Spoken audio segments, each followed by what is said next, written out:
कहाँ से हैं?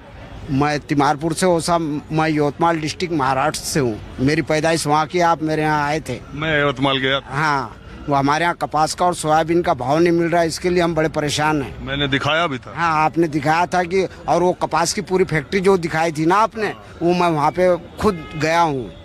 मैं यवतमाल दिग्रस से हूँ और मैं इस समय तिमारपुर विधानसभा क्षेत्र में सुरेंद्र पाल सिंह बिट्टू जी को जो आप पार्टी से टिकट मिला है, अच्छी बात है। उन्होंने बीजेपी से भी इलेक्शन लड़ा, पहले इंडिपेंडेंट लड़ा, फिर एक बार काउंसलर बने कांग्रेस से, फिर उसके बाद एमएलए बने, मगर कोई दम वाली बातें नहीं रह गई अभी राजनीति में। हमने भी उनका बड़ा सपोर्ट किया, सुरेंद्र पाल सिंह बिट्टू जी का तिमारपुर से।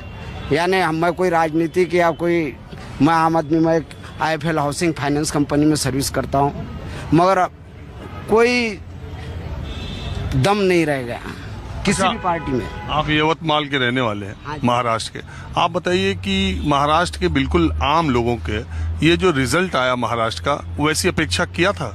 नहीं, ये अपेक्षा बिल्कुल नहीं था। वहाँ पे 100% कांग्रेस की सरकार आनी थी और ये महाविकास, ये जो यूएम की बात मैं नहीं कहूँगा। देखो, जो मैं बोल रहा हूँ, मैं ऐसा किसी को ये रिजल्ट का भरोसा ही नहीं था 100%।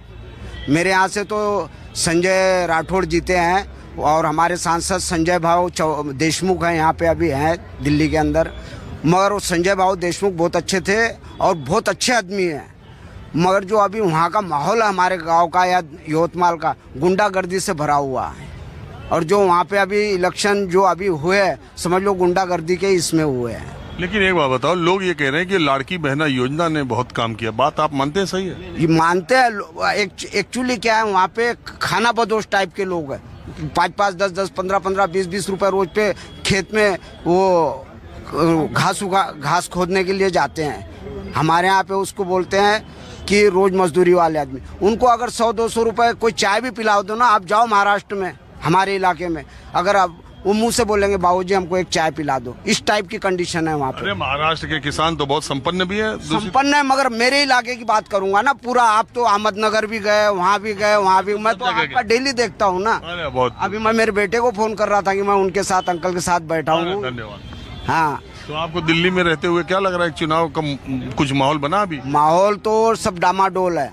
और फिर एक बात बताओ ना, बीजेपी ठीक है ना आप पार्टी ठीक है, मगर जो पार्टी ठीक थी, जिन्होंने 15 साल शीला दीक्षित ने पुल ये वो देकर गई, उनका कहीं वही नहीं है, जमीनी स्तर ही नहीं है।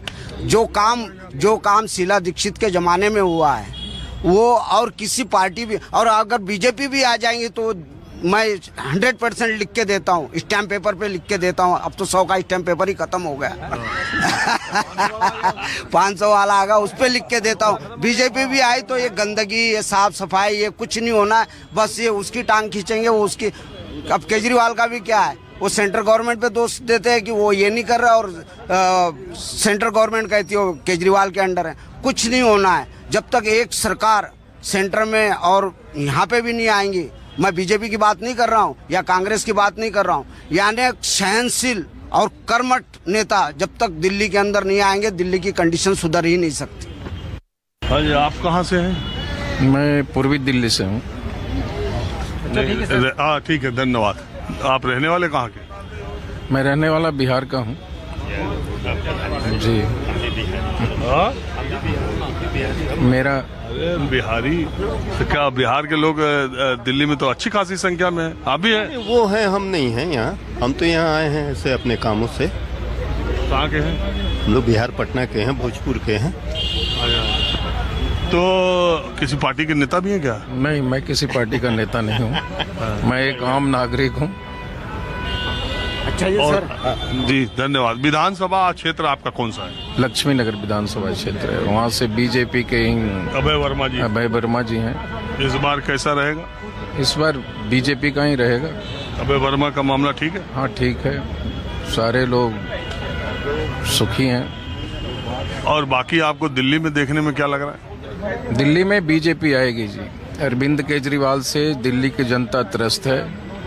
किस वजह से? झूठा इंसान है, झूठ बोल करके दिल्ली के लोगों को 10 साल से ठग रहा है।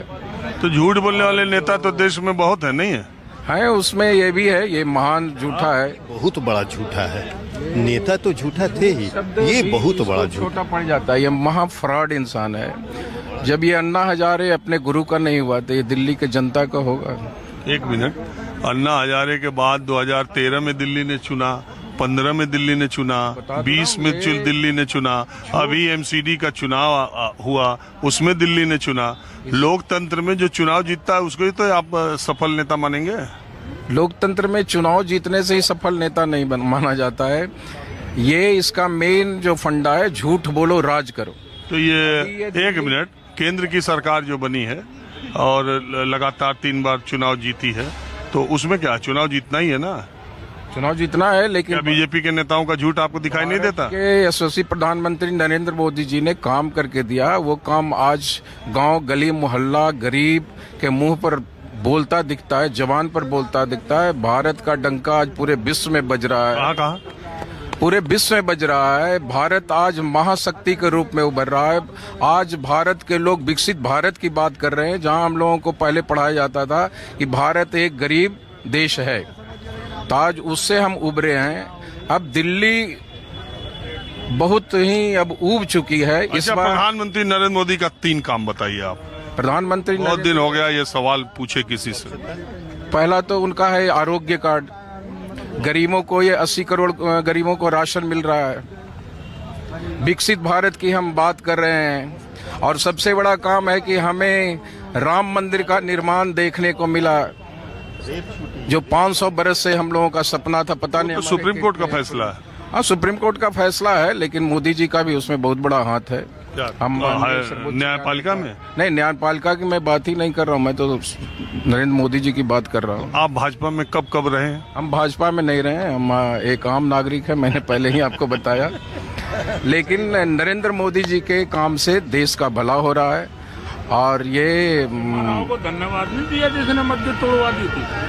ये दिल्ली में अभी जो है जनता बदलाव चाह रही है। इस बार आपको बदलाव पूरी की तरह देखने को मिलेगा। अब बात कर रहे हैं आप शिक्षा का, अगर शिक्षा अगर सही रहता तो मनीष सिसोदिया पड़पड़गंज से भाग करके जंगपुरा नहीं आता। शिक्षा का तो मसीहा है, तो पड़पड़गंज क्यों छोड़ना पड़ा? 10 साल तक उसको जनता प्रतिनिधि मानी, आज वो छोड़ करके जंगपुरा आ रहे। तो ये तो सब भगोड़ा लोग हैं, ये सब आंदोलन जीवी लोग हैं। ये दिल्ली का भला कर ही नहीं सकता। अब इसको एक झुंझुना मिला हुआ कानून एवं व्यवस्था का, अरे कानून एवं व्यवस्था इसको मिल जाएगा तो दिल्ली में तो नरक कर देगा। चलिए ठीक। हाँ जी भाई साहब, आप बताइए, आप कहाँ से हैं? नमस्कार। जा रहे हैं? अच्छा, बोलने के लिए बैठे थे। शहर से, यूपी बुलंदशहर से। यहाँ नहीं रहते? झूठ बोल रहे? ये प्रवासी पक्षी है। एक मिनट, चले जाते हैं। सुबह आइए अंकल, आइए आप बैठे। मैं तो हरियाणा से हूँ, आपको मालूम है। दिल्ली के बारे में तो दिल्ली वाले बता सकते हैं। कोई बात नहीं, पूरे देश के लोग। अब आजकल का जमाना ये कहना कि हम यहाँ से वहाँ, अब तो हर जगह के लोग हर जगह की बात जानते हैं, करते हैं।